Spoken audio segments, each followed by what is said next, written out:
Bismillahirrahmanirrahim. Assalamualaikum warahmatullahi wabarakatuh. Ada pertanyaan yang masuk. Kenapa dalam kunut ada doa yang harus membalikkan tangan?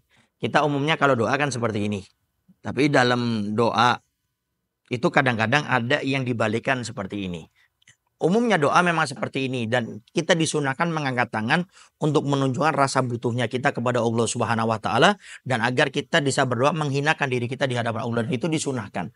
Adapun orang berdoa tidak mengangkat tangan tidak menjadi masalah, tapi tidak mendapatkan pahala sunnahnya. Kemudian di dalam beberapa redaksi hadis Nabi Muhammad SAW juga di saat berdoa mengangkat tangan seperti ini.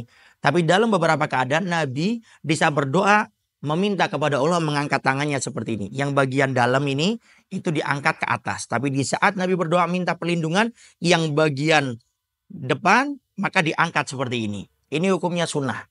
Artinya kalau kita berdoa meminta perlindungan kepada Allah kok tangannya kita seperti ini tidak menjadi masalah. Karena sunnah itu kalau dikerjakan dapat pahala, ditinggalkan tidak dapat dosa. Cuma rugi.